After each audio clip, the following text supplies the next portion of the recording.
একটি ছোট্ট গ্রামে জন্ম নিয়েছিল তপন। তার বাবা মা দুজনেই কৃষক ছিলেন। তাদের জীবনটা ছিল খুবই সাদাসিধে, তবে অনেক চাপা। পরিবারের আর্থিক অবস্থা খুব একটা ভালো ছিল না।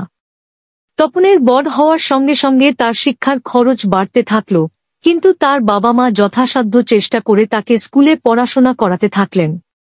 তপন বুদ্ধিমান ছিল, কিন্তু তার মনে কখনো কখনো একটা অসহায়ত্বের ভাব চলে আসত।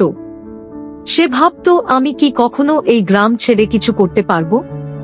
আমার পরিবারের জীবন কি এভাবেই চলতে থাকবে? একদিন তার স্কুলের শিক্ষক স্যার তাকে ডেকে বললেন, তপন, তুমি একটা উজ্জ্বল ছাত্র। তোমার মধ্যে অনেক সম্ভাবনা আছে। তুমি যদি ঠিকভাবে পড়াশোনা করো, তাহলে তুমি অনেক বড় কিছু করতে পারবে। তপন একটু হাসল এবং বলল, কিন্তু স্যার, আমাদের এত অভাব। আমি কি সত্যিই সফল হতে পারব? স্যার একটু হেসে বললেন, তপন, জীবনের প্রতিটি বাধা একটি সুযোগের মতো। তুমি যদি তোমার মনের ভেতরের আলোটা জ্বালিয়ে রাখো, তাহলে কোনো অন্ধকারই তোমাকে থামাতে পারবে না। তপনের মনে সেই কথাগুলো গভীরভাবে বসে গেল। সে ঠিক করল, সে আর ফিরে তাকাবে না। সে প্রতিদিন শক্ত পরিশ্রম করতে শুরু করল। সে ঘন্টার পর ঘন্টা বই পড়ত, প্রশ্ন করত এবং নিজের জ্ঞানকে বাড়িয়ে তুলত। তার বাবা মা তাকে সাহায্য করতে থাকলেন যতটুকু সম্ভব। বছরের পর বছর কেটে গেল। তপন ধীরে ধীরে তার স্বপ্নের কাছাকাছি চলে এলো।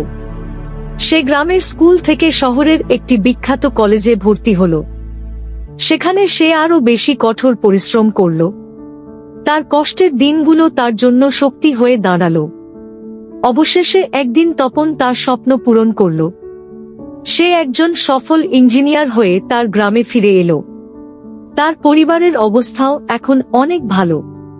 তবে তার সবচেয়ে বড় সাফল্য ছিল তার গ্রামের অন্যান্য ছেলেমেয়েদের জন্য একটি ছোট্ট স্কুল তৈরি করা। সে তাদের মধ্যে সেই আশা এবং উৎসাহ ঢুকিয়ে দিল, যা তার নিজের শিক্ষক তাকে দিয়েছিলেন। তপনের জীবনের গল্প তার গ্রামের সবার মনে গভীরভাবে ছাপ ফেলল। সে শুধু নিজের জন্য নয়, তার চারপাশের মানুষদের জন্য আলো হয়ে দাঁড়ালো।